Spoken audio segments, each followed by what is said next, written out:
Бид ертөнц хаанаас үүссэн бэ? Хүнийг хэн бий болгосон бэ?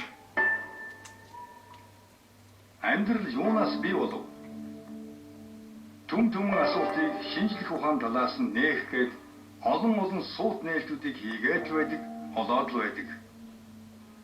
Эцэстээ бид бие өвчтэй, сэтгэл самуунтай, тархиныхаа бөмбөрцөг дотор төөрчл явна. Эрлийг эрх шалтгаанаа эндээс их бий.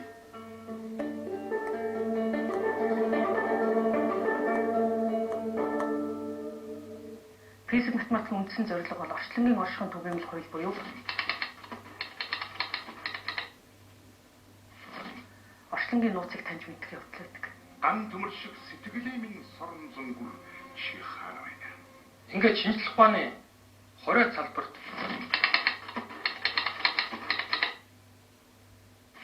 судалгаа хийсэн байна. Орчлонгийн оршихуйн түгээмэл хууль гэж яг чухам юу вэ гэдгийг олж таньж чадаагүй. Шашны гүн ухааныг судалсан байна. Оршихуйн түгээмэл хуулийг олж чадаагүй. Өрн дорны гүн ухааны бүхэл урсгалтай танилцсаж Мөрөөдлөг насны минь мөнгөн сарнаа чи хаана байна? Орчлонгийн нууцыг олж харж чадаагүй. энэ нь эзотерик буюу нууц судлал байсан. Шинжлэх ухаан үүссэн 500 жилээс өмнөх тэр сая жилийн түүхэнд хүн төрөлхтний орчлон ертөнцийг таньж мэдсэн тэр мэдлгүүдийн цогц нь өөрөө эзотерик буюу нууц мэдлийн салбарыг бүрдүүлсэн байдаг. Энэ салбар руу орж олон ард түмний нууц мэдлэгийг лөө орж судалгаа хийсэн боловч Мөсөр ширгэх амьдралын өнхийн зул чи хаана байна? Германд үндэслэгдсэн синергетик буюу олон шинжлэх ухааны уулзалт орчлонг таних танин мэдхэн цоо шин салбар нэгдсэн байсан. Тэр салбар руу орж нэлээд зүйлийг мэдэж авсан боловч бас л нөгөө хайж явсан нэрэл болох орчлонгийн оршихуйн түгээмэл хууль буюу орчлонгийнхаа хуулийг олж харж чадаагүй. Олох шалтгаанаа дахин хайж, дахин нэг оргилоод авирс гарсан гэдгийг ч өөрийнхөө дотор байгаа дээлэн дотроо бүслэж нуусан сүмбүр оргилыг хараагүй явсныг сая ухаарч. Яг энэ үед олон улсын философчдын хурал дээр суух завшаа надад тохиолдож. Тэр хурал сууж хахад Данаас ирснийг эрдэмтэн Английн эзэнт гүрэн байгуулагдсан. Түүний гүн ухааны үндслийг тайлбарлаж ирсэн. 13 дугаар зууны үед монголчууд тийм хүчирхэг улсыг байгуулсан хэрнээ гүн ухааны болон соёлын үүд байгаагүй гэж Дааны эрдэмтний хэлсэн нэгэн Монгол хүний хувьд миний дотоод сэтгэлийг хурцлж ирлэж сэтгэлийг хэмзэглүүлсэн байна. яагаад бидний хүүхдэд эцэст өөрийн уламжлалт гүн ухаан байгаагүй гэж байх л ёстой байсан л гэж таараа гэдэг тийм таамаглал итгэл төржүүлээ.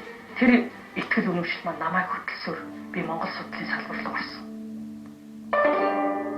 Би монголчуудын уламжилт тэнгэр үзлийн гүн ухаан гэдэг тэр гүн ухааныг олж харсан. Ингээд тэр гүн ухааныг нэлээд өндөр гүнзгий түвшинд судлаад ирэхин цагт эндээс нөгөө миний олон жил хайж хүн төрлөختний бий болгосон танин мэдхэн олон салбар руу орж судалсан нөгөө олж чадаагүй орчлонгийн оршихуйн түгээмэл хууль буюу орчлонгийн нууц олдсон. Яг одоо эрэл минь утга учиртай болж барих номын хуудастай асуух өнгөрсөн түүхээс эхэлсэн юм. Энэ Монголын тэнгэр үзлийн гүн ухааныг олоод байх яг тэр ихшинд тэнгэрийн ч юм уу газрын ч юм уу танин мэдхэн ч юм уу энерги мэдээллийн ч юм уу ямар нэг тохиол учирлаа. 13 дугаар зуунд өвд эцсийн тухайлбал сорхогтон бих хатны тэнгэрээс болгосон төрийн замилаа 3 судар гэж агуу том судрыг сураг гарч Гайхамшигтай судрыг алдсан биелээ.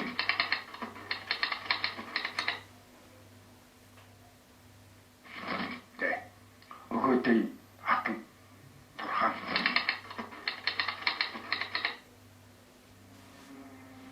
Бид нэглээд байгаа л да. Тэр Монголын улс төрийн бодлогын нууцыг арабыханд өгчихсөн. Өгөөдөө хаан төр барих сүүлийн жилүүдэд түүний хатан дөргөн төрийн хэрэгт анх оролцож эхэлжээ. 1240 оны 4-р сарын 10-нд тамгаа дарсан зарлиг байдаг. Энэ үед их хаан амьд сэрүүн байв. Уг зарлагт их хатан эзэнт гүрний иргэний болон шашин боловсролын хэргийг хамаарна гэжээ. Мөн тулуу өгөөдөө адил өөрийн амьд ахуй цагтаа төрийн удирдах ажлыг өөрийн хатан сорхогтон бихийтэй зөвлөлтөнд хэмээн зарлаг гаргасан бол цагаат айд тэнгэр сайлсны дараа түүний их хатан Ибүскэн нь төрийн их хэргийг хамаарч үлджээ. Ийм Солонгосын хойгоос Кавказын нуруу хойд туйлаас Инда мөрөн хүртэл асар уудам нутгийг зөвхөн эмэгтэйчүүд захирч байв. Тэний хэсэг монголчууд тэрний бодлогогүй болсон шүү дээ. Үүний хэн сэргээсэн бэ гэвэл сорхон бихтаах сэргээсэн. Ингэж их монгол улсыг улсын том бодлоготой болгосон их гамьяг сорхон бихтаах үлдээжээ. Тэр судар өртөөлөн өрнүүлэгдэж эдвэ цагт гарч ирсэн. Ингээд хөх Монголыг нүүдлийн соёлоор бадраах их засгийн алтан дэд гэрээ гэж тэр агуур судар руу шунган орсон. Сорхогтан бихий хатан.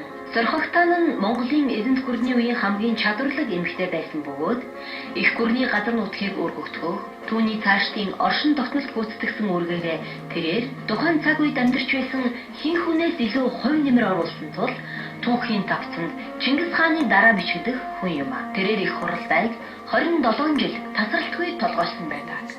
Ингээд тэр судар руу ороход олон хүн тайлж чадаагүй гэдгийг надад хэлжсэн. 2 сар ноцолдоод учрыг ухаарч эхэлсэн. Тэгэхдээ түүний нууц нь юу байсан гэхээр монгол хэл бол томьёо хэл юм бэ. Тэгээд физик математикийн үндсэн мэргэжил буюу томьёог эргүүлж томьёотой ноцолдож явсан тэр туршлага маань тэр томьёо хэлний учрыг олж тэр гүн ухаанд суу ухаанд нэвтрэх боломжийг надад нээж өгсөн. Гүн ухаанаас давсан зүйл байдгийг олж мэд. Тэр бол суу ухаан байсан. Энэ суу ухааныг цааш нь судлаад явтал үндсэн тулгын 3 ухаан дээр тогтчихсон. Тэр тулгын 3 ухаан нь хаан төгс ухаан, хатан цэцэн ухаан, хам мэрэгэн ухаан гэж 3 ухаан байсан. Хаан төгс ухааныг эрсэн эзэмшдэг, хатан цэцэн ухааныг эмсэн эзэмшдэг, хам мэрэгэн ухааныг ноёд тайжин эзэмшдэг. Энэ тулгын 3 ухаан дээр Монгол мандан бадарч дэлхийн засгийг түүхэнд анх удаа тогтоосон ийм гарамгай амжилтыг монголчууд байгуулж чадсан байсан. Монгол минь суу ухааныхаа үүсийг аажмаар бүсгүй хүн сарны гэрэлд дээдээ тайлах шиг дэлхийг алмайруулж эхэллээ. Бидний анхаарлыг хамгийн их татж байгаа нь хатан цэцэн ухаан байна. Яагаад хатан цэцэн ухаан гэхээр Хатан ухаан гэдэг хаан төгс ухаан, хатан цэцэн ухаан, хам мэрэгэн 3 ухааныг холбодог, сүлждэг, оршоодог тэр төгс хүч нь бол хатан цэцэн ухаанд үүрэг хариуцлага нь оногдчихсэн. Чулуунс апарматай түүхийн чулуун хуудсууд эргэж байхад хадам тэмцэлийн тоосон дунд үлэн цус асгарч байхад морин цэргийн сэтэрсэн гинэг Монгол бүсгүй нөхөж явсан. Тэгэхээр та өдөр амьдралын өдөр тутмын жишээн дээрээс ээж маань, эгч маань, дүүнээ магадгүй таны ихнэр охид чинь хамгийн ойлголцож болохгүй юм уу? Эсвэл ойлгоход төвөгтэй байгаа асуудлыг тун эвтэйхнэр ивэр шийдэж байгааг бид хардаг. Ер нь амьдрал дээр яг юм байдаг шүү дээ. Жишээлбэл би бол одоо манай гэр бүлийн амьдралд юм уу найз нөхдийнхээ хүрээнд бол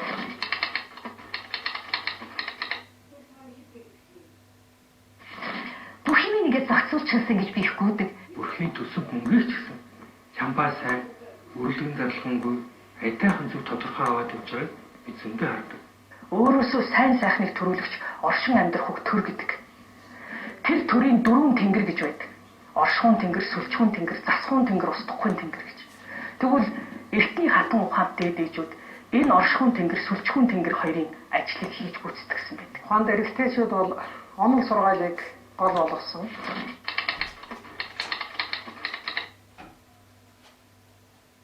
Эрэг дэвийг илүү одоо харгалзан үздэг ийм хөөс гэж. Гэтэл эмэгтэй хүн бол тийм биш. ширхэг чинь ханддаг.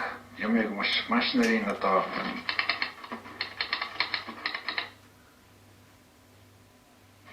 ухаарч ханддаг. Өнөөдөр одоо юу болох юм? Миний замд юу байна вэ? Зөвхөн эмэгтэй хүн ажиглаж болох тэр өнцгөөс нь харж Маргааш яах ёстой юм бэ гэдгийг илүү харгалзаж үздэг. Ийм учраас эмэгтэй эрэгтэй хүний энэ хоёр онцлогийг ялангуяа аливаа улс орны хөгжлийн бодлого, аливаа гэр бүлийн ч гэсэн цаашдын ирээдүйд төлөвлөхөд заавал хоёулангийг харгалзаж авч үзэж байвал аливаа эрсдэл хамгийн бага асуудал шийдэх юм боломжтой гэж.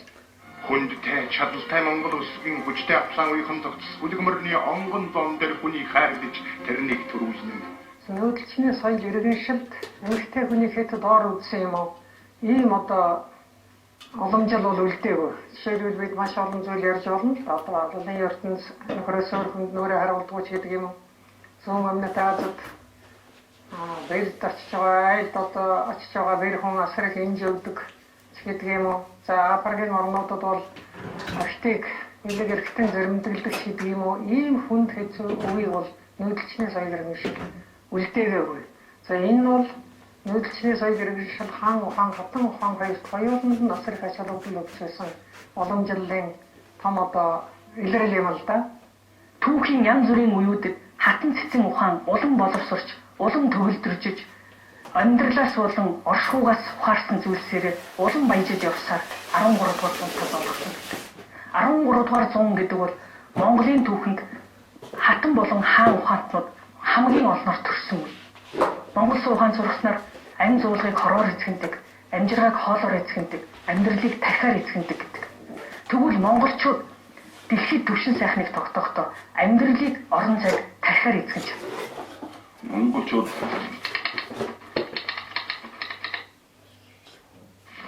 зээрийн сүс охтын өнгөөр амьдарч ирсэн. Ер нь эмэгтэй хүний гоо сайхан гэдэг бол эртний сэлэн сэдв хорц зэвсэг юм байна. Чингис хаан Монголын эзэнт гүрнээ тэлхийн тулд өөрийн охтоо 400-800 зөвхөс захируулахаар илгээжээ.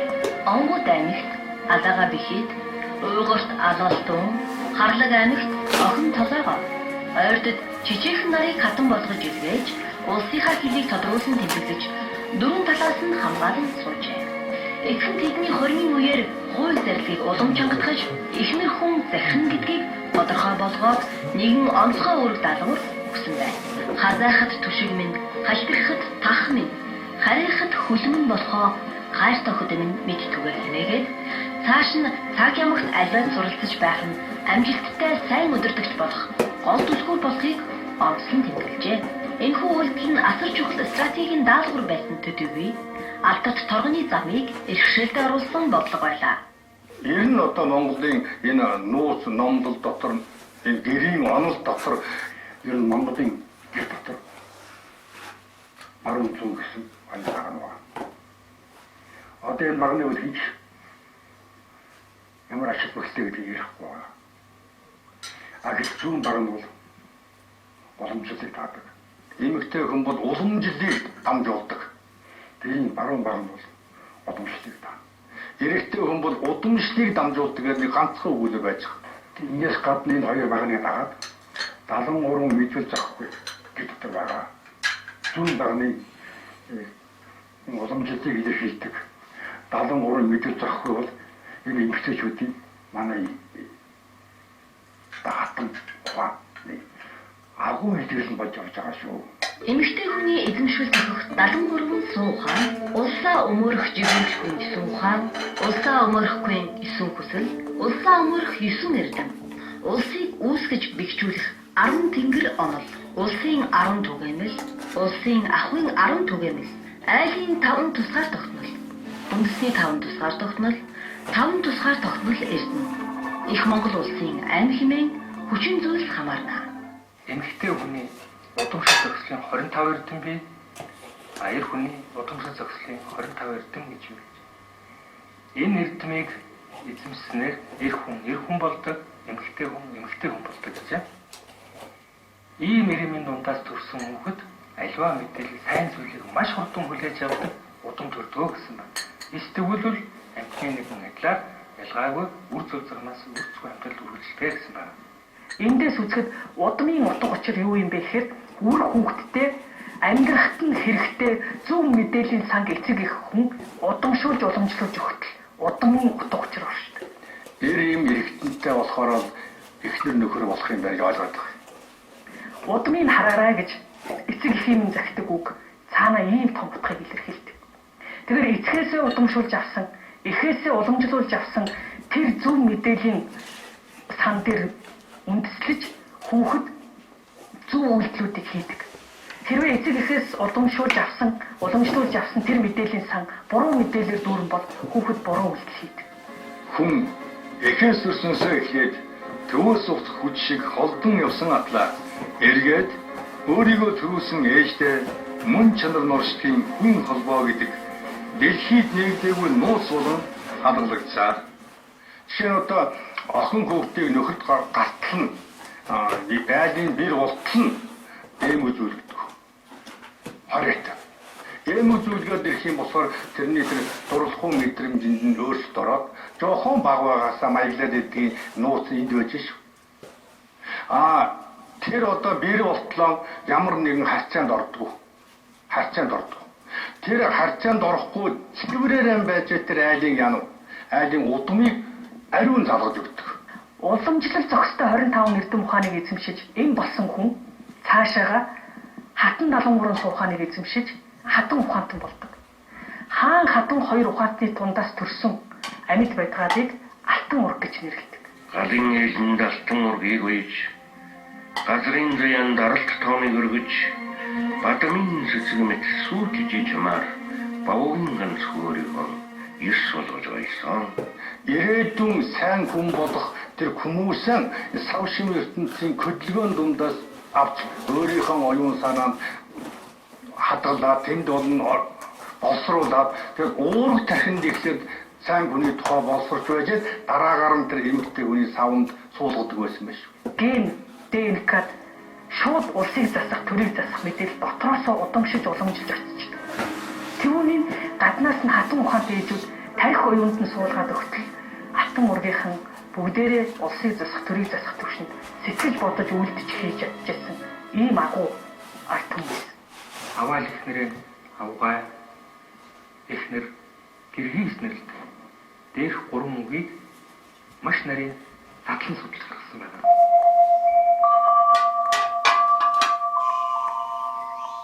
Авгаа гэж хэлдгийн цаад утга нь эр хүнд хань түшиг тулгуур болох тэр уламжлал зохистой 25 эрдэм ухааныг эзэмшиж чадаагүй учраас эр хүнд хань түшиг тулгуур болохоос илүү гай болдог эмэгтэй гэсэн санааг илэрхийлж байдаг. Заримдаа бид нар амьдрал дээр ямар алдаа гих гардаг гэхээр эмэгтэй хүнд тэр нэг авгаа чанарууд маш их байдгийн байлээ л дээ. Жишээлбэл энэ надад ч ихсэн байдаг. Бид нар ингээд одоо их шунаг, сувдаг сэтгэл.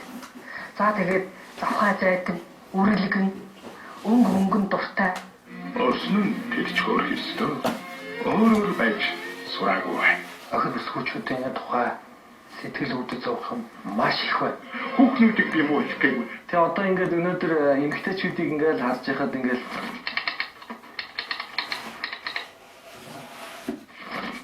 хөх бөхс хийлгээл те өөрийнхөө аав ээжийн төрүүлж өгсөн биеийг болоод ирээсээ голж байгаа.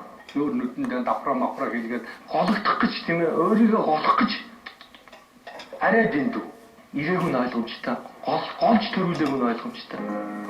Охиурын хайрал, ойргон зэмлэгтэй ч хайрал. Одоо нөхөртэй бол өглөө уулгын шиг харагдах хэрэгтэй. Өглөө уулгын шиг. Өглөө уулгын шиг харагдаж байгаа юм чинь өвгөн эмгэн болсон анаа ч гэсэн шив шин бэйндээ шив шин.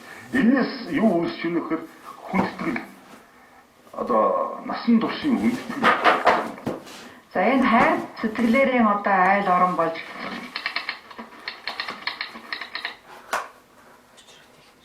гэр бүл болж манайхан чадаад байна. За ганцхан одоо энэ хайр сэтгэлээс гадна гэр бүл зайлшгүй хэрэгтэй нэг юм бол бие биенээгээ одоо хүндэтгэх, бие биендээ итгэх, ийм итгэл хүндэтгэл гэдэг юм бол зайлшгүй байх ёстой. Гэтэл одоо нэг аваа суучихсан. Одоо нэг яах вэ? Ороо нь болохоор нэг маск тавиад мангас царайлаад идэг. Өдөр нь болохоор яа нөө өвглээд одоо баах юмараад ингээд идэг. Биш үү? Элгийн хайртай Монгол ирчүүдэн энхрийлэн хайрлж хүндэлж яваарай.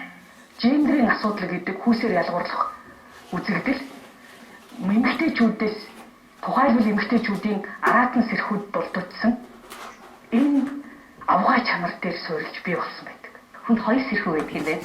Араатан сэрхүү гэдэг маань өөрөө юу юм бэ гэдэг гэхээр тэр араатан сэрхүү нь хүний цогцсон биений одоо хэрэгцээг хангах сэрхүү. Бид нар одоо амьдралдаа өөрийнхөө ахуйг бүрдүүлэхийн тулд бид нар маш их олон юмыг хүсдэг шүү дээ. Тэр нь өөрөө дандаа нэг шунал байдаг, заримдаа юмд их донтдог бид нар нэг тийм шунах сэтгэлгээ хүн болгонд байдаг шүү дээ. Тэгээ тэр нь юу юм бэ гэдэг ихсэн чинь машинтаа болох юмсан, байртаа болох юмсан, одоо юм гоё брендийн хувцас авч өмсөх юмсан ч гэдэг юм уу, Гудамж талбайгаар ч юм уу хаа ч юм бэ. Нэг хүний нэг харахаар нэг дургүй хөрмөр нэг эмэгтэйчүүд байна шүү. Ирчүүд эмэгтэйчүүдийн энэ ачаагүй дураа авгаа чанарыг үзэн ядахтаа эмэгтэй хүний тарих оюун ухаан, гэгэрлийн хүчин чадалт эргэлцсэндээ, үл итгэсэндээ энэ генерийн асуудал гэдэг зүйлийг бий болгосон байна. Сэтгэлийн тэр сэтгэл оюуны хэрэгцээг хангаж байдаг хүн сэрхэн үйл байдаг юм байна.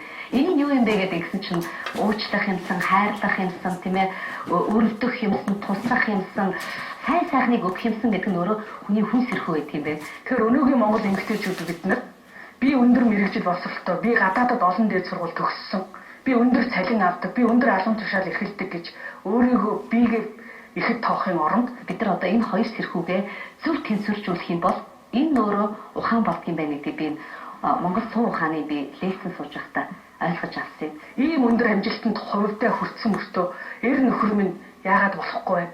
Үр хүүхэд минь яагаад болохгүй байна? Өрх гэр минь яагаад болохгүй байна? Улс үндэстэн минь яагаад болохгүй байна гэж бодож үзэх ёстой. Авдар дотроо шулдар минь огтдаг. Атныхаа нуруунд гэр минь огтдаг. Зүгээр нэг англи хэл мэддэг, зүгээрээ солонгос хэл мэддэг эмэгтэй чинь тэр бол боловсралтай хүн. Мэдлэггүй хүн шүү дээ. Тэр мэдлэг гэдэг бол яа нь бүр одоо яс маханд шингээд уламжлаад ирсэн ийм зүйл байдаг.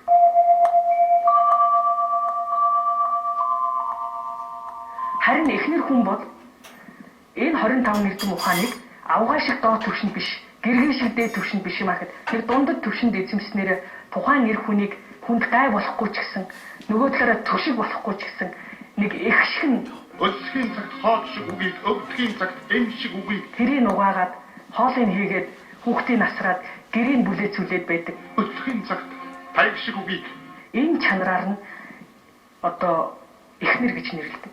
Эхнэр гэдэг нэрний цаад утга нь тэр эр хүнийг их шиг нь халамжлагч гэсэн утга юм. тайхын цагт зэвсэг шиг үгийг эр ганцын юм харин эхнэр хүн байдаг юм байна.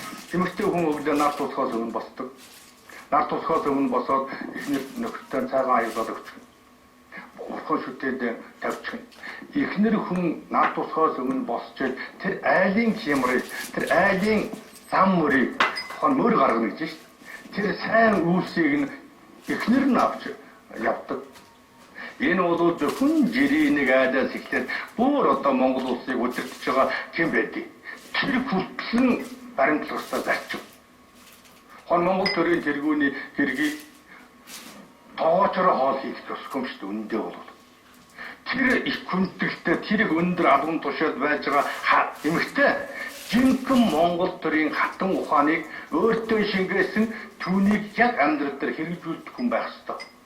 Өглөө босоод нөхөртөө аяга цайгаар хийж өгөөд энэ чинь Монголын ард түмний хямрын бэлэгдэл, Монголын ард түмний тэр өдрийн ажлынхын зам мөрийг гаргаж байгаа эмэгтэй.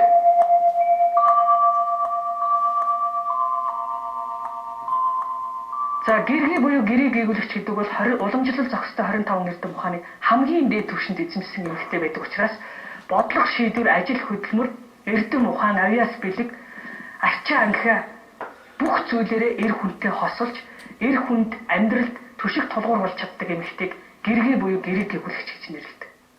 Юм бүхнээс онцгойлон хаарлан шүтэх ертөнцийн их болсон эмэгтэй хүнийг алдаршуулъя. Гэргийн хүн маань цаашаагаа хатан 73 суухаанда боловсрч иж хатан ухаантан болдог. Гэргийн ухаантны гэрээ засчээсэн, нөхрөө засчээсэн одоо ганцхан жишээ дуртахад та гэдэг хоёрхан үсгнээс бүтсэн ганцхан үгээр гэргийн ухаантнууд нөхрөө засаж чадчихсан. Эмэгтэй хүн болоод үнэхээр үндсэндээ нөхрөө хүмүүжүүлж жинхэнэ өөрийнх нь хань болгож авдаг. Та гэж эмэгтэй хүнээр эрхэмлэн дээдлүүл дуудуулсан эр хүн миний сайхан хань, миний сайхан гэргий гэж эр хүнээр эрхэмлэн дээдлүүл дуудуулсан эм хүн хоёр хизээч тэр хоёрын дундаас сөрөг муу харилцаа, сөрөг муу бодол сэтгэхгүй, сөрөг муу үйлдэл гардаггүй байсан байна. Энэ сайхан халуун дулаан харилцаанд харж энэ харилцаанд дунд өсөж хүмүүжж байгаа үр хүүхдэд хамгийн зөв бодлоод хамгийн зөв хүмүүжлүүд төлөвшөжсэн байна. сүнс сайхан харан хонь дундгүй сүүн нөмөрч унтдаг байсан ижигхэн байхгүй баян байлаа. Авгаа ухаан гэдэг бол өнөөдрийн Монгол эмэгтэйчүүдийн нийтлэг дүр төрх учраас би ингэж тодорхой авч үзээд байна. Тэгэхээр авгаа чанараасаа бид ангижирч эр нөхрөө ихшгэн халамжилдаг эхнэр чанараасаа ахиж гэргийн ухаанд боловсрч гэрээ засаад дараа нь хатан ухаанд улсарч улсаа засах, төрөө засах үйл хэрэгт өөрсдийнхөө оюунлаг ухаалаг оролцоог нэмэгдүүлэх ёстой. 1492 оны 100 Христофер Колумб Атлантын далайг гатлахаар Европыг орхин гарахдаа Испаний хаан Фердинандаас Монголын хаанд бичсэн нэгэн захиаг авч явжээ. Захиаг сэрүүлэгч Азийн гүрний хаан эзний алдрыг мэдхэн улмаас нэр бичихгүй хоосон зай үлдээсэн байв. Колумб Аз төвд хүрч захиаг гардуулж чадаагүй бөгөөд нэр бичгээр онгорхоо үлдээсэн зай тэр хിവэрээ үлдсэн юм. 4 удаа түүхт аялал хийсэн боловч далайчин маань монголчуудыг олоогүй бөгөөд Колумб далаагаар аялсан он жилүүдийнхээ турш мантахаас эцэн хатныг хайж байснаа мэдээгүй билээ. Ман тухай үзэсгэлэнтэй хорч ухаантай төрийн нэрмийг төгс эзэмссэн хатан байлаа. Түүний үед их Монгол улс дахин хүчрэгжин мандсан юм а. Тэгэхээр монголчуудын хүчтэй байсан нь бол хатан ухааны нууц байдаг. Яагаад монголчууд ийм ойрхон хүчрэгжиж гарч ирээд байноу гэдгийг дэлхийн улс үндэстнүүд бүгдээрээ анхаарах болсон байдаг. Энэ ч үндсэн дээр янз бүрийн дүрээр өөрсдийнхөө илч төлөөлөгч оюуны тагнууруудыг Монголд олноор суулгасан байдаг. Гэвч хүмүүсийн түүхэн уламжлалаас авч үзвэл Чингис хааны төрийн дэргэд Алтан улсын элч 5 жил суугаад нүүдэлчний төр яагаад ийм хүчрхэг байдаг юм бэ гэдгийг судалж тэр хүн 5 жил суусныхаа дараа ямар дүгнэлтийг өөрсдөө дээдсэтгэлсэн бэ гэвэл Монголын нэг хүчрхэг эрэгтэй хүнийг хаан ухаан гэж нэрлэдэг юм байна. Түүний ард түүнээс 10 дахин хүчтэй эмэгтэй хүн байна. Түүнийг хатан ухаан гэж нэрлэдэг юм байна. Тэгээд төрийнхөө 7 эрдэнэ дотор оруулж эрхэмлэн дээдлэг хажуудаа залаад улс гэрийнхээ болон өрх гэрийнхээ бүх асуудлыг хамтдаа шийддэг юм байна гэж очиж зөвлөсөн байна. Тийм учраас нүүдэлчний төр бол асар их хүчрхэг байдаг юм байна. Хэрвээ Монголын төрийг сольдвол яа гэвэл хүн ээжийнхэн үгийг сонсхон болоод нөхөр нөхнөртэйг зөвлөдгөн болсон тэр цагт Монгол төрийг хүчгүйдүүлж болох юм байна гэсэн ийм удаа өмнөлгөө өгсөн гэсэн түүхийн баримт бичиг байдаг л да.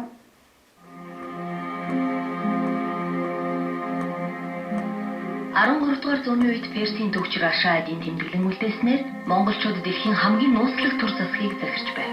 Тэд эзлэгдсэн харьяа талбастаа монгол хэл сурахыг зөвшөөрдгүй байж Монгол хаад эрдэнийн чулуу болон эд баялагийг нэг их харамсалгүйгээр үрдэг байсан боловч бичиг баримтуудаа цоож таавдранд хийж харуул манаагаар харгалзуулдаг байжээ. Тэд өөрсдийн түүх, онол, зарилгийг монгол хэлээр бичих агаад ямар ч эмх замбраа зохион байгуулалтгүйгээр бүлэг-бүлгээр нь авдурнуудад таранг хийгээд гадны хүн, гадны мэрэгчлэнүүдийн нүднээс далд байлгаж хинч тэр тухай мэдэх боломж олгодгүй байв гэж бичжээ. Ингэж Монголын хүчрэгжлийн түүх ухаандаа байдаг. Тэр тусмаа хаан төгс ухаан, хатан цэцэн ухаандаа байдгийг олж мэдсэн ард түмнүүд үеийн үед Монголыг эрхшээлдээ оруулж, дороотон бууруулах гэж эрмэлзэж байсан зорилгодоо хүрэх үндсэн зүйлээ оллоо гэж үзсэн учраас тэд хаан хатан хоёр ухааныг салгах бодлогыг хэрэгжүүлсэн байдаг. Чимээг эвдэрвэсвэд хоохийн горч шүү. Эвэлвэсвэд үрчүүлхийн горч шүү. Хатан ухаан, хаан ухаан хоёр зэрэгцэн орж байгаа. Үүнийг бид 400 жилийн дараагаар устгуулцсан. Өнөөдөр гээд дотор ороход хатан ухаан байна уу? Байхгүй. Хаан ухаан байна уу? Байхгүй. Өвөө эмээнэр чивэ эцэг эхүүд чивэ ер нь гэрийн голгол асуудлуудыг шийдэхэд болцсон шүү дээ. Хаанаас шийдвэрлэхээ бол амдан дээр очиж ламнараас асуудаг болсон. Хүүхдээ хөөсөж заах. Хүүхдээ ямар нэр өгөх? Нүдэн шал тавилан gibi шүтдэггүй, нүгэл боёмборхон чөтгөрийг чи би шүтдэггүй. Би эмгтэй хүнийг шүтдэг. Би их хүнийг шүтдэг. Би ээжигээ шүтдэг юм. Тэгэхээр таван урхны систем гэж өөр алдартай бодлого байдаг. Манжийн бодролын бичиг дотор байж идэг таван урхны систем гэж. Тэр таван урхны систем нь ямар систем байсан юм бэ гэхээр бэлэг өгч нүдийг оруулах. Хоол өгч дурын урвал, хүүхэн өгч хүслийн урвал, муу цагт дуу дуулуулж сонрын урвал. Тэгээд болохгүй өдөр арх уулгаж тамиг татуулж ухааны урвал гэсэн 5 юм байна. Тэр одоо ингээд хараад ирэхээр энэ 5 нөхцөлсөн үед л монголчууд яана. Монголчуудын бутрал бий болдог, монголчуудын хүчин сарндаг, монголчуудын сэтгэлгээр бохирддог байна. Монголын хаан хатан ухааныг салгах бодлогыг мань бодлогодоо буддийн гүн ухааныг олцолж ламын шашныг ашигласан байдаг. Тэгэхээр энэ юу гэсэн үг вэ гэхээр Монгол буддийн шашнаараа дэлгэрээгүй, харин буддийн шашныг ламын хэлсэнд нухраас үсэрдэг ламын шашин буюу ламаизм болгож Монгол дэлгэрүүлсэн. Ингэхдээ Монгол хатан ухаантны эсрэг сөрөг ухуулга сурталчилгааг ихээр хийсэн байдаг. Тухайлбал Монгол эмэгтэй хүн урт үстэй богино ухаантай. Улс гэрийн хэргийг шийдэхэд оролцох болохгүй. Эмэгтэй хүн эр нөхрийнхөө нүд рүү ихцэлж харж болохгүй. Эмэгтэй хүн тулгаанаас дээш гарч болохгүй гэх мэт олон сөрөг сурталчилгааг хийсэн. Энэ үед гэрийн хойморт ганцаараа хангалтсан эр хүн эмэгтэй хүн гэдэг чинь ийм л арчаагүй дураа адт юм бэ. Би бүхнийг мэдгч захирагч, би бүхнийг чадагч юм бэ гэж өөртөө итгэсэн. Мөн энэ үед тулгаанаас дээшээ гарах ирэхгүй болсон монгол эмэгтэй хүн би тогоо барьж гал манахаас өөр хийх чадваргүй тийм л хүн юм байна гэж өөртөө итгэсэн. Өөрийгөө хүлээн зөвшөөрсөн. Ингэж монгол хаан ухаан, хатан ухаан хоёр салсан байдаг. Ингэснээр Монголын доройт эхэлсэн түүхтэй байдаг. Тийм учраас би шарын шашныг бол шүмждэг хүний нэг мөн.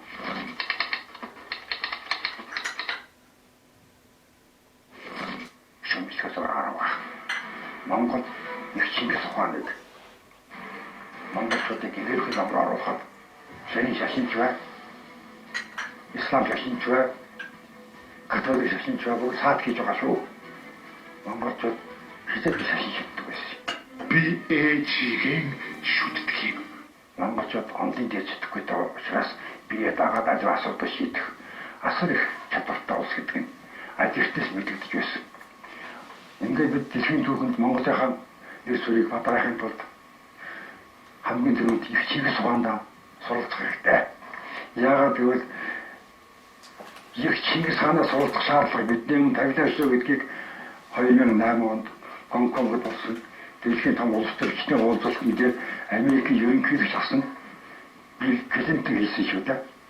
Энийг бид мартахгүй шүү. Яагаад Америкийн нэгдсэн улс дэлхийн том бодлогыг барьдаг бол гэлээд Чингис хааныг хаанаас оролцъё гэж асуудаг ба. Наран гэрэлт Монгол гэрийн тооныг тулсан хаан хатан багна үеийн үед дэлхийг гэрхшээн захирч хөх тэнгэр хэмээх нэгэн дээвэр дор Монголыг авгаа байлгасан сүр хүчний амин сүнсэн эх хүний соён бэлэгт байсныг өдгөө цагт нууц хэмээн тайлв. Хатан ухаан гэдэг чинь юу? Бас нэг одоо нэг гайхамшигтай юмны нэг нууц нь ихлээр тэр ихэд ир нөхрөө, тэр хүүхдээ, тэр охиноо, тэр ээж ааваа хувцалдаг соёл. Тэр дээл ойд чаддгүй эмэгтэй айлын бэр болдгоо байж шүү. Яах юм одоо эмэгтэйчүүд маань одоо ингэж юм ойд читгэхгүй байгаад байвал яах юм? Бид нар одоо энийг колоничлалын энийг хувцаа өрөө тундаа үлдээх юм уу? Көгцөө хөндлөн хатгах чаддгүй эмэгтэй хэн бэ гэж. Талын язгууртан эмэгтэйчүүд эсгийгээр хийсэн хийс нарийн толгоон өмсгөл өмсдөг байж. Энэ нь 60 см орчим өндөр бөгөөд тэднийг эргэн тойрны хүмүүсээс илүү сүрлэг, өндөр болгон ялангуяа морь унсан байхад нь гайхалтай ихэнх төрсийг нэмдэг байлаа. Хаттын хувц өмсгөл нь тэдний ухааныг хөвлөж хурцлж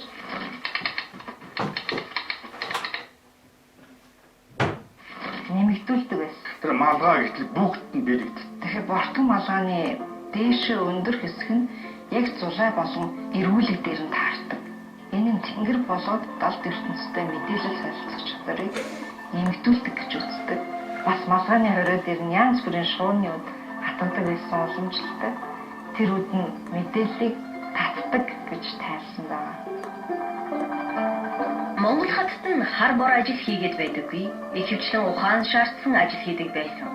Тэд хүндэтгэлийн ба ёслолын шинжийг давхар агуулсан чамин тансаг хийц нарийн хувцсыг өмсдөг байв.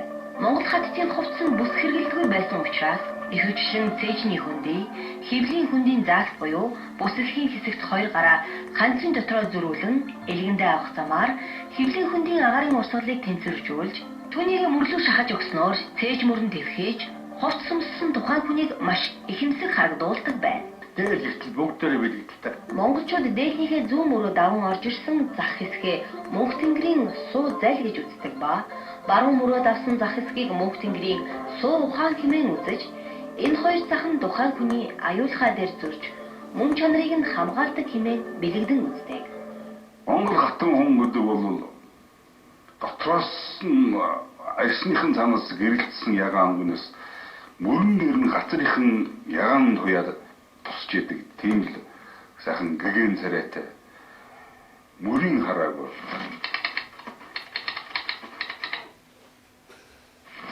алсын хараатай нам бүдүрх бүх шин чанараараа одоо гоо сайхны дэд үзүүлэлт нь болж чадчихсан.